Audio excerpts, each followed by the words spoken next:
So our next speaker is going to discuss the diplomatic implications. I've known the next speaker we were just talking about this, I think back to the late Reagan administration years, maybe George H.W. Bush.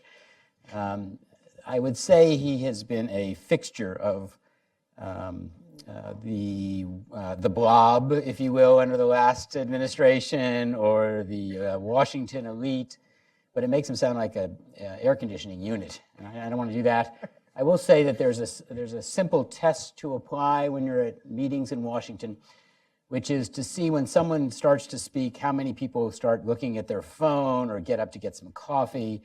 No one ever budges for Ashley. They're always waiting to hear what he's going to have to say. To give a slightly more traditional opening for Ashley, let me say that he is at the Carnegie Institute, where he has the Tata Chair for Strategic Affairs and is a senior fellow. He's been doing international security issues, U.S. foreign and defense issues on Asia and the Indian subcontinent. He was on the National Security Council staff under George W. Bush and acknowledges that. He was in RAND for some time, and he's the author of numerous works, including India's Emerging Nuclear Posture and Interpreting China's Grand Strategy. So let me welcome Dr. Tellis. Thank you. Thanks, Scooter. Okay. Thank you, Scooter. It's a pleasure to be back here at Hudson. I always think of this institution as a collection of kindred spirits who have actually taken upon themselves the responsibility to think seriously about issues of grand strategy at a time when it is becoming unfashionable, or we seem intent on proving that we are incapable of thinking about grand strategies. So thank you, Hudson, for all the work you're doing. My special acknowledgement to Scooter, and I want to thank him for all the work he's done actually for the country in his public service over the years.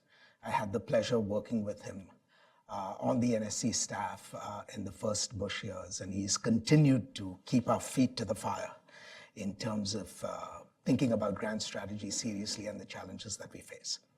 I've been asked to speak about the diplomatic implications of what is happening in the South China Sea for the broader Indo-Pacific. And I think the best way to start is to emphasize that what is happening in the South China Sea today would be interesting and important, even if it were not happening precisely where it is.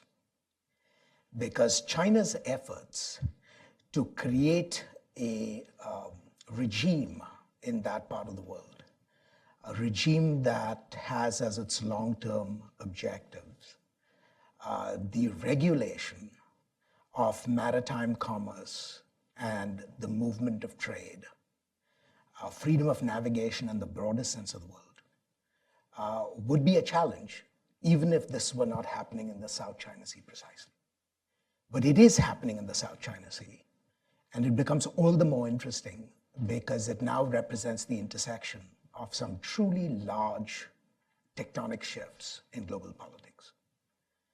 We see it as a representation of assertive behavior on the part of a major rising power that, over a period of time, could one day become a strategic challenger of the United States at the core of the global system. We see these developments occurring in a part of the world which are characterized by extremely sharp power disparities between China and all the neighbors that confront China in this portion of the Asian Rimlands. It is also occurring in a part of the world where the traditional hegemonic power of the system, the United States, is actually quite far away physically, and sometimes, because of absent-minded policies, seems intent on remaining distant as a matter of political engagement. We also see this as important because it is a representation of what happens when power collides with nascent norms and institutions. And unfortunately for all of us, it is also a demonstration that sometimes nascent norms and institutions cannot cope, cannot protect themselves against the raw exercise of power. It's a reminder for us that only power can checkmate power.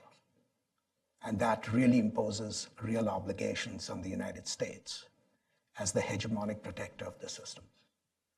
And finally, it demonstrates in many ways, and tragically, the hollowness of the UNCLOS system, which was brought into being with a grand aspiration. And if you read the preamble of UNCLOS, you see that UNCLOS defines for itself that it remains the culmination of the desire to settle all issues that bear on the questions of the law of the sea. And if what is happening in the South China Sea today demonstrates anything, it shows the weakness of the UNCLOS system and the terrific work that still needs to be done in order to realize that liberal ambition of creating a rule-based order on the oceans. More than anything else, though, looking at this from a power political perspective, I find Chinese behavior in the South China Sea fascinating because it is a purposeful attempt to exploit ambiguity and subtlety in the purpose, in the service of very ambitious geopolitical goals. And so what I want to do in the few minutes that I have ahead of me is to divide my presentation into four broad sort of themes. I want to start by talking about what I think is happening in the South China Sea from a diplomatic perspective. Then I want to tease out some of the implications of these developments. Third, I want to flag three adverse consequences for the United States at the strategic level. And then I want to end with some thoughts on what the United States must do, or in other words, at least try and answer the question of whether the United States can do anything at all. So let me start by offering you some thoughts about what I think is happening in the South China Sea. What we clearly see happening at the first cut is a series of very assertive claims that China is making with respect to the sovereignty over a vast ocean area, which is defined by the 9-dash line. And Sally's opening slide last had a very nice graphic depiction of what that 9-dash line is. But the fascinating thing about the 9-dash line, which is the line that sort of encloses the entire South China Sea, is its very deliberate ambiguity. It is not clear what that 9-dash line represents. And that ambiguity remains at the heart of Chinese strategy for assertiveness because it is intended to insinuate maximal claims with respect to ownership in order to minimize emergent opposition to those claims. Now, the UNCLOS regime recognized that when the oceans were to be divided in the manner envisaged by the UNCLOS regime, there would obviously be many disputes, but that these disputes would be resolved either through mutual negotiations or through arbitration. China thus far has avoided both approaches. It has tactically offered some forms of negotiation, but only bilaterally, never multilaterally. And it has, of course, rejected the idea of arbitration from the get-go because it looks at arbitration as an affront to China's traditional and historic rights, which it presumes have simply got to be accepted at face value by all the other protagonists in the region. So what I find most fascinating when I look at the evolution of Chinese behavior in the South China Sea, at least in the last 20 years, if not going before, is that the Chinese claims about what exactly they are asserting is theirs is fundamentally ambiguous. But the potential for enforcing those claims obviously is not. The potential for enforcing those claims through the use of Chinese military power, through the use of Chinese national power, that is tangible. So you have tangible, coercive capabilities being brought to bear at the service of claims that no one quite understands. In fact, if you look closely at what the 9-dash line means, or is supposed to mean, you could think of three different things that it supposedly implies. The first is it could be a claim to all the land features within the area demarcated by the 9-dash line. And if it is a claim about land features, then obviously there is an implied derivative claim over the maritime rights which flow from those land features, because the core of the UNCLOS system is that you do not have maritime rights unless those maritime rights are anchored in certain territorial claims. So at one level, the 9-dash line could simply mean we lay claims, sovereign claims to all the pieces of geography within that area, and from those claims over geography follow certain UNCLOS-derived maritime rights. The second possibility is that the 9-dash line is actually a de facto national boundary, which in effect makes the entire South China Sea either a territorial sea, China's territorial sea, with rights of innocent passage, but not freedom of navigation. And this is a technical distinction within the UNCLOS regime. Or it opens the door for treating the entire South China Sea as China's internal waters, which are derived by what are called drawing straight baselines. And if this were the case, then the only rights that would accrue to third parties would be freedom of navigation rights as ordinarily manifested in exclusive economic zones, but with one very important twist. And the twist is that the Chinese interpretation of freedom of navigation in exclusive economic zones is very different from the traditional Western interpretation of the rights accruing to freedom of navigation.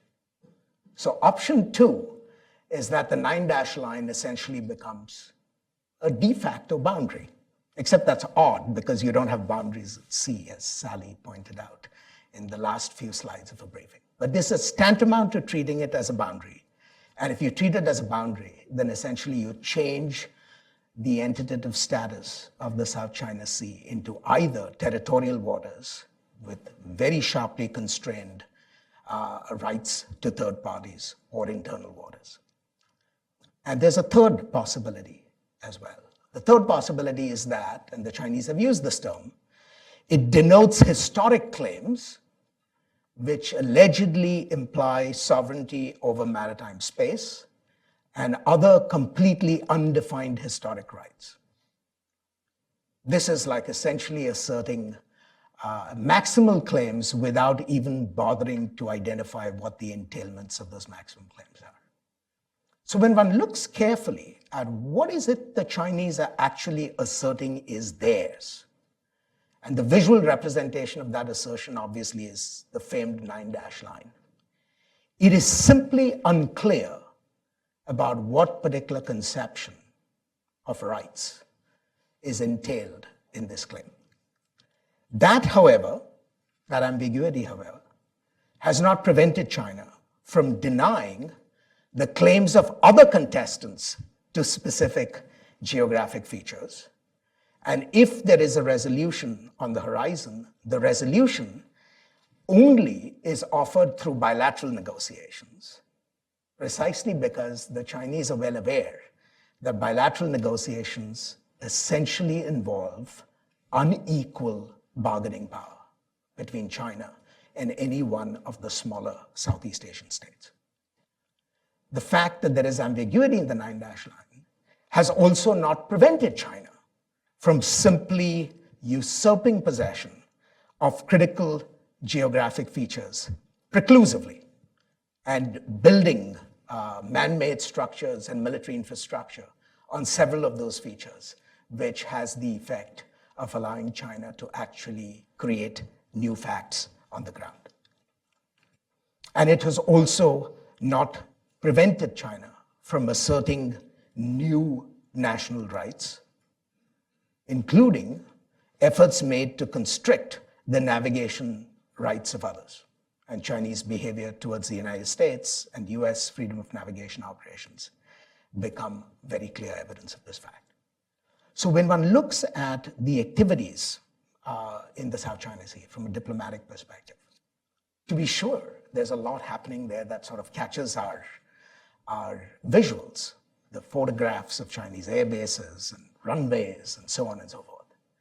But from the point of view of diplomacy, the most interesting thing is the ambiguity of the Chinese claim and the deliberate lack of clarity about what is actually being asserted with respect to China's privileges and rights. Let me use this as the jumping off point to say something about what I think the implications of this strategy are.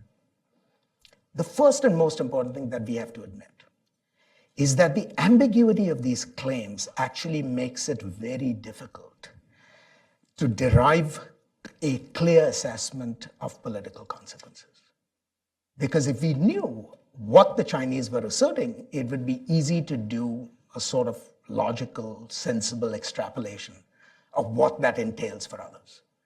But if you don't know what the Chinese are claiming, divining specific consequences from that Chinese claim become extremely difficult. But I would argue that there is method in the madness. And my reading is that Chinese diplomatic behavior so far, which has emphasized ambiguity and subtlety, is really designed in order to both forestall clarification of China's position and to stall any conclusive resolution of the sovereignty disputes. All while China builds up its military capabilities to enforce whatever claim it believes it wants to press at some point in the distant future. And so when American diplomats and American policymakers often sort of wring their hands and say, if only we could get the Chinese to tell us what is it they actually want. The premise of this argument, of course, being that if we knew what they actually want, we could sort of negotiate and construct a solution that might satisfy all parties. That hope actually misses what is central to the Chinese strategy. China does not want to clarify what its claims are. And it does not want any resolution of those claims until such time it can build up its national capabilities to the point where it is capable of defending any claim that it would want to sustain at some point in the distant future. This fact, of course, has two important implications. First, if the Chinese claims, however vague they are at the moment, begin to stick, there are important economic gains that will derive to China under UNCLOS. And they will be exclusive economic gains because the UNCLOS regime at face value is not about sharing resources that genuinely accrue to possession. You can reach a side agreement with a partner to cooperatively develop resources and so on and so forth. But once the resources accrue to rights of possession, those rights are exclusively those of the owner. And so economic privileges would disproportionately accrue to China simply because of the large swaths of area that are subsumed by the Nine-Dash Line. But more importantly, beyond the economic resources, it would open the door to permitting China to exercise strategic rights over a vast ocean area. If China's understanding of what constitutes legal rights under the EEZ come to become the dominant or the accepted understanding, then China could, over a period of time, begin to regulate everything from civilian shipping to constraining military movements. All this is by way of saying that China is buying time through its current strategy of ambiguity, and because it recognizes that it will not have the capacities to enforce whatever its desired claims are, that by necessity makes the South China Sea a long game. It's not something that will be resolved in the near term. And anyone who has expectations that this issue can somehow be resolved either through diplomacy or other legal means in the near term, I think is in for a rude shock. So let me summarize these remarks about implications in the following way. The first facet of Chinese strategy in the region is to prevent the conclusive but adverse resolution of its claims in the interim before Chinese power reaches a certain level of maturity, at which point it will permit China to actually enforce what are currently vague but relatively maximalist claims. That's objective number one. Objective number two is China seeks to avoid premature conflict with any major maritime powers that might have the effect of either undermining China's immediate interests or forcing a resolution of the crisis in ways that undermine China's long-term objectives. This is very important to keep in mind. China wants creeping expansion of its privileges, but it wants to avoid, above all else, a showdown with any of the major maritime powers that, in a sense, forces this issue to resolution. Because in all likelihood, if that showdown occurs, the resolution that will accrue is not a resolution that will favor Chinese interests. And so, even as China seeks to creepingly expand privileges accruing to itself, it wants to avoid conflict, and equally wants to avoid a prematurely enhanced military presence on the part of outsiders who might end up reinforcing the claims of China's smaller neighbors to resist China. Third, as an objective, China wants to revise the status quo quietly, and to do so in a way that it ends up presenting both regional actors and outside powers with a new fait accompli. A fait accompli that ultimately derives in the hope that all outside powers will resist paying the costs of confronting China, because the costs of confrontation are seen to exceed the benefits. This is akin to a strategy of boiling the frog. Do it slowly enough that there comes a point where, with every change in the status quo, outside powers are forced to confront the cost benefits of confrontation, quickly conclude that the marginal changes are not worth the cost of confrontation. This process continues indefinitely until you get a radically different status quo. And at that point, the cost of confrontation becomes so high that the alternative is simply to live with the new fait accompli. That's the essence of the strategy. Now, I want to move to the third part of my presentation quickly. I think this whole dynamic has three very important, serious, adverse consequences for the United States. First, and this goes beyond the South China Sea, it increases the momentum towards the national enclosure of ocean spaces. The heart of my discomfort with UNCLOS is not its inherent ambiguities or the fact that it's made life more complicated and so on and so forth, but because it has actually codified the progressive shift that has been occurring in international politics since 1945, which is a progressive weakening of a traditional Western doctrine of mare liberum in favor of justifying greater and greater national enclosure. National enclosure, in turn, referring to the development in national politics where nations can go beyond their immediate periphery to mark out larger and larger swaths of ocean spaces with the claims of unique rights. Now, the West was complicit in this, let's not forget. We participated in UNCLOS in the hope that somehow we would have a new legal regime that would balance the traditional Western interest in mare liberum, which is really the bequest of 500 years of Western maritime hegemony, with the legitimate interests of the coastal powers in being able to protect their territorial waters.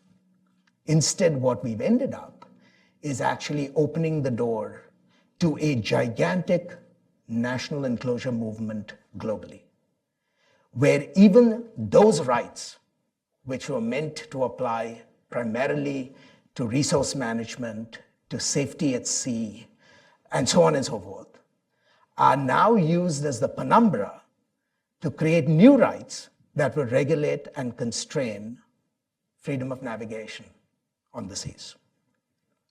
To my mind, if China gets away with being able to treat the 9-dash line as essentially a legal justification for a new form of national closure, this will have demonstration effects for nations all over the world which have a coastline, because it would create a new precedent for rights that previously were deemed completely unacceptable by Western maritime powers. And therefore, to my mind, the real test embodied by the South China Sea is that it is a test of the US ability to maintain the tradition of mare liberum more globally. Second consequence, because of what China is doing in the South China Sea, there is clearly a deterioration in the local military balance to the disadvantage of the United States. China's militarization of key geographic features in the key reefs enables China to project power at far greater distance from its shores in a much more sustained way. It transforms what was an open waterway, which we had taken for granted, into now a potentially contested space. There is no doubt in my mind that the United States, and the United States Navy in particular, will be able to defeat these new Chinese capabilities in the South China Sea in the event of conflict. But the additional burdens imposed on the US military, one, will not be trivial. And two, even if the US can do so at relatively low costs, it still represents a deterioration in the overall balance of power, because it commits the United States to secure resources, to secure what is an extrinsically valuable sea space, not an intrinsically valuable sea space to the United States. And it compels the United States to apply resources to protect a part of the world at a time when other, more important segments along the Asian rimland already stress weakening American capabilities. And so if you were thinking of a competitive strategies approach, the Chinese attempts and investments in the South China Sea are fabulous, because they force the United States to apply resources to protect what should be an area that does not require protection at all in the normal course of things. Third, it is a huge waypoint in the Chinese quest for regional hegemony in East and particularly in Southeast Asia. The fact that it now confronts the United States with a fight to recover freedom of access in this part of the world implies that it increases the cost of US power projection. And if it increases the cost of US power projection, it increases both the vulnerability of the smaller Southeast Asian states vis-a-vis China, and it increases the burdens on the credibility of US security guarantees, and increases the probability that the smaller Southeast Asian states might actually preemptively capitulate to China in the event of a crisis, rather than leaving themselves in the middle of a major US-China confrontation. In other words, it gives China now a specific presence in a strategic part of the world, which until very recently, China did not enjoy that privilege. So where does this leave the United States, and what can we do? There is a strain of wisdom in this city that, unnerving as what the Chinese activities are, there is little that the United States can do about developments in the South China Sea short of war. In other words, in peacetime, we have to hold our nose because the Chinese are admittedly changing the status quo.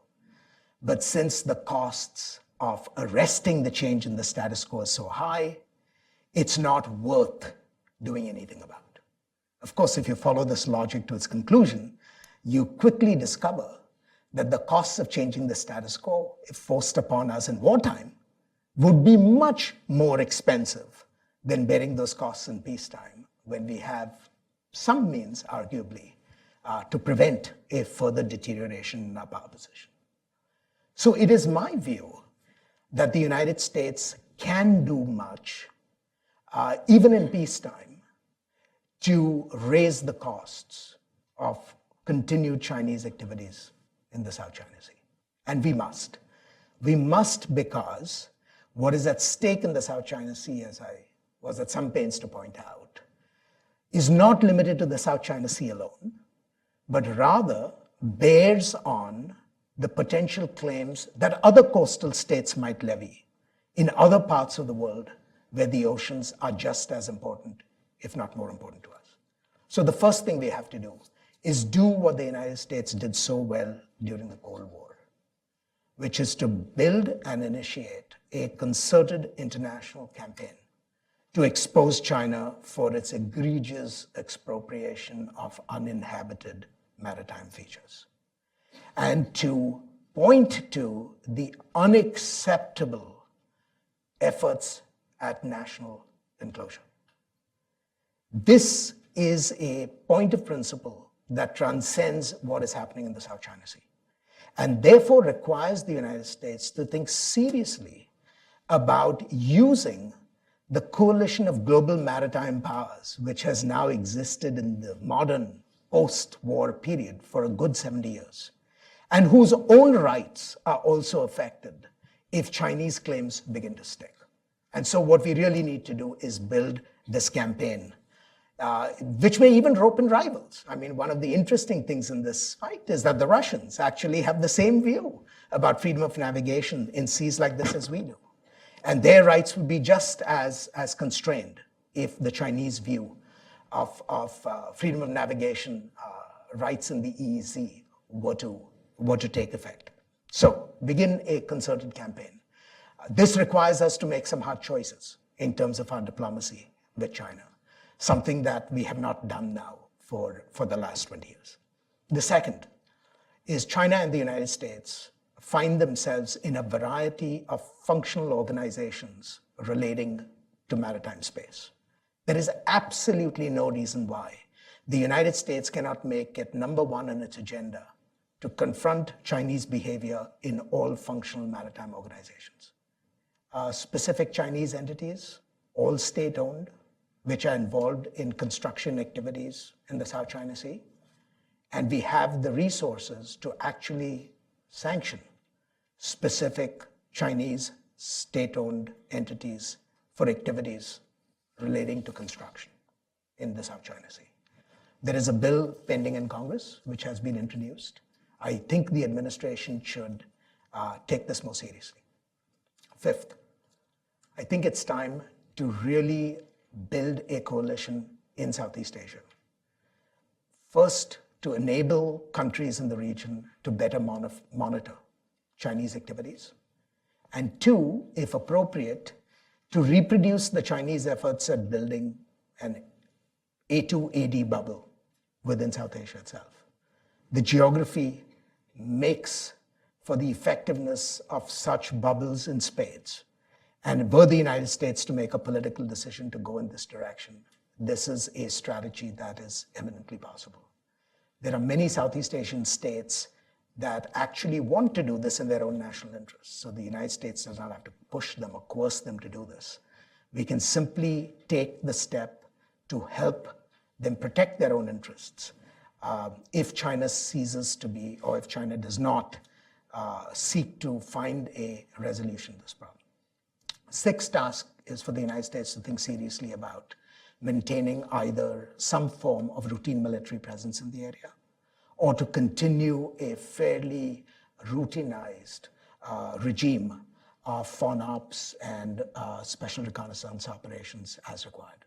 My view on this has always been that we do this often enough that it becomes part of the natural landscape, and we do not make these special or spectacular by doing this infrequently. And last, I think we need to clearly declare that US security guarantees would apply to all islands that the United States believes are rightly claimed or controlled by its allies. In other words, there is much that we can do in peacetime. I do not believe that the agenda that I laid out should be accepted hook, line, and sinker as the last word on the subject. But I think it is far worse for American interests to conclude that there is nothing we can do in peacetime, and all our resources for dealing with this challenge have to be reserved for wartime contingencies alone. Not only do we make the burdens on ourselves in those circumstances much greater, but we also lose the opportunities in the interim for laying down some very important red lines about freedom of navigation, not just in this area, but across the global maritime regime more generally. I'm going to end on this note. If you want me to take some questions, I'll be happy to take them. Thank you.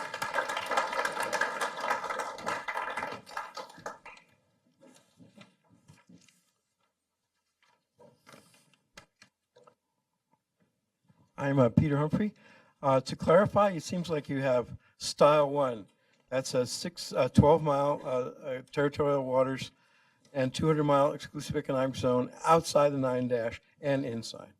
Style 2, 12 and 200 outside the 9- line. Inside the 9- line, everything is easy. And Style 3, outside the 9- line, 12 and 200. Inside the 9- line, everything is territorial waters. So those are the three styles. Seems to me, wouldn't be too hard to make China's life miserable into forcing them to tell us which style they're after. And second of all, isn't it possible even right now to draw a red line at Style 1? I agree on both counts. The only matter of fact is that we have not succeeded in getting the Chinese to clarify what exactly they mean by the 9- line. In the second term of the Obama administration, we made a very concerted effort not to get the Chinese to sort of stop what they were doing. We didn't even go there. All we wanted them was to clarify what exactly they were asserting in the 9- line in terms of either territorial seas, internal waters, EEZs, what have you. And they never clarified what that was. Even when the Filipinos went to the UNCLOS tribunal, of course, China declined to be part of that process, but in the note verbal that was submitted by China, it was left extremely vague about what the 9- line actually meant. And so my reading of it, not just simply in the last 4 or the last 8 years, but going back to the early 1970s, has been a very deliberate Chinese obfuscation about what the status of this line is. And I infer from this that it is a calculated obfuscation. It's not absence of mind. It's not because someone has not done the requisite paperwork. It's a strategic calculation that clarity about the status of the line today, including its entailments, whether we are claiming internal waters, territorial waters, EEZ, et cetera, puts us in a position where we might have to forego certain aspects of our claims at a time when we want to keep all our options open.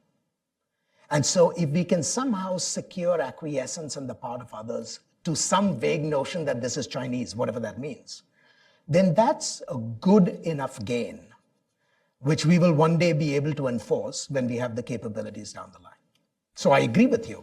It would be nice if we could get them to do it, but I don't see that as being something that is possible or likely anytime soon. Let me just add one other thought to that. What we could live with is any entailment that says this is part of an EEZ, so it's not internal waters, it's not territorial waters because the rights of third parties change under that regime. This is part of a Chinese EEZ. That, of course, creates some complications because then the issue becomes what are the baselines from which you draw these EEZs and how do this claimed Chinese baseline intersect with the baselines of other claimants, right? That's a big issue. I'm not even going there. But let's assume we say that there is a baseline which gives the Chinese everything within the 9-dash line and the EEZ. We're still going to have a big question about what interpretation of freedom of navigation rights to third parties would be accrued under this conception of the EEZ. The Chinese version or the traditional Western version? And I don't think the Chinese are in any hurry to concede our claims on that view. You're giving away too much. We should have seismic exploration vessels inside every single day. Won't get an argument from me? It seems to me if you can completely redefine what is a territorial sea, and you can completely redefine what it means to be a territorial sea. And from Dr. Payne's presentation, I take the basic point that if your entire country can move like a blob, Yes. Yes. then so can the rights of a territorial. Absolutely. And we have not made a deliberate effort to call them out when they're moving in this fashion. Oh, please. We'll come back. So I have a question about things that sometimes stand in the way of our policy. So I think you've laid out a nice set of policies that we can do to raise costs, to impose risks on the Chinese. And yet, my sense is that there's a tendency to be very risk averse. Arguments we frequently hear is, well, we don't want to provoke China, or this straw man argument that, well, if we go down there, then we're going to get into a war that we don't want. So how do you propose we either shift the mindset or change the mindset so that we can accept acceptable levels of risk that allows us to employ all of those things that you think we should be doing? This is obviously a big and a difficult question because it has so many facets, right? But let me sort of underscore 2 points. First, I think we need to appreciate for ourselves and then communicate to others that what is at stake in the South China Sea is not about the South China Sea alone. If we miss that point, then I think we will have given away the baby and the bathwater, right? Because this is not about some remote area of the world, nobody cares about the Chinese, let's give them a little, right? That's not what it's about. What it's about is a fundamental principle of global order, right? And there is a 500-year tradition now that we need to uphold here and elsewhere. And we need to recognize this for ourselves. Sometimes we don't. So for example, in the last year of the Obama administration, for example, when we finally mustered the courage to have a FONOP, we didn't call it a FONOP. We said it was innocent passage. It's completely insane. Either people didn't know what they were talking about, or we deliberately undercut ourselves, right? Because if you say this is innocent passage, you're essentially conceding that these are territorial waters. There is no freedom of navigation in territorial waters. And yet we said, oh, this is innocent passage. So you've got to be very clear about what is it that you are protecting here. Second, you have to be willing to stand up for some things with the Chinese. Because if you believe that every single test is not worth a confrontation, right? And that's the whole essence of gray area expansionism. You never want to do something bold enough to actually provoke a response. You want to do just something short of that. Then what you've essentially done is you've allowed the balance of risk to shift entirely in favor of your competitors. And then they will be willing to take more and more risks, and we will find ourselves getting a shorter and shorter end of the stick as time goes by. Now, if you're willing to then address that fundamental calculus about differentials in risk, then you make judgments about, which of those specific things in my menu of choices are worth doing and what not. But if you start off with the assumption that, oh my God, we are at a stage in our political evolution that we can't really confront the Chinese about anything, right? Because there's something at risk, and there's always something at risk. Then essentially what you've done is you've ceded the whole game to the Chinese. Then we should get out of the hegemony business and become just another great power like everybody else. But if you believe that there is a global regime, which Americans fought 2 world wars in the last century to create, and that global regime is worth protecting not as an act of charity, but because it is fundamentally in our self-interest, right? Then my view of this has always been that it is better to bear more modest costs up front than to postpone, perpetually these costs in the hope that somehow, bearing these costs will diminish later. I don't think the historical record gives me consolation that that is a good strategy for managing these issues. And it's not as if we haven't dealt with this phenomenon before. We've dealt with this in spades. So a little resolution, a little discovery of our own backbone actually won't hurt. I want to make a third point. We should. Go ahead. Just a quick point here. Everyone, when confronted with this choice, talks about the risks to the United States. Right? Everyone says, oh my God, we can't do this because there'll be a real confrontation and it'll sort of undermine our interests and all this stuff. Think for a moment about the risks to the other guy. I mean, which is the greater of the two powers here? What is the balance of bargaining that is inherent in the situation?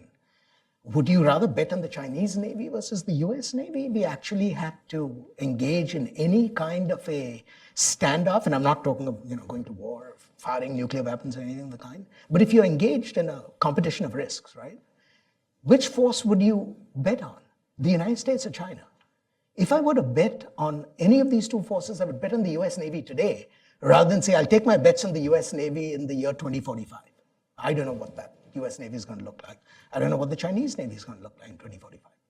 So you've got to make some judgments about time, where your advantages are. And I think we sell ourselves short, underestimating the risks to others, overestimating the risks to ourselves. Quick last question. Thank you. Gerald Chandler here. So at the end of your main talk, you gave a whole list of things that the U.S. could do, and I thought it was a very good list. But the first questioner asked, well, why not go a little bit farther and have mineral explorations and so on? But why not go completely all the way, say that no matter which of those 3 interpretations the Chinese ultimately are going to make, we disagree with all of them. We're going to have our ships go through every day. We're going to build our own artificial islands. And as you've just said, that before in your talk, you said, well, there's a risk that if the Chinese do something, we may not be able to stop it because we'd have to start a war.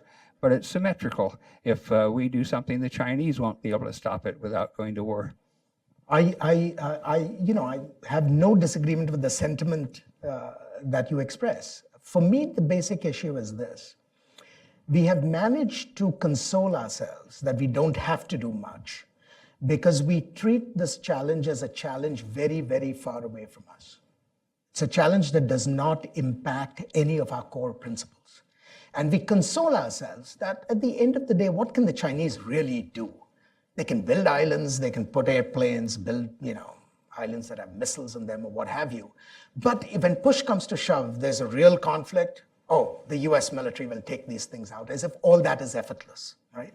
So we end up sort of discounting the costs of what it would take to actually do this in conflict while overestimating the cost to ourselves of trying to prevent some of this long before conflict begins.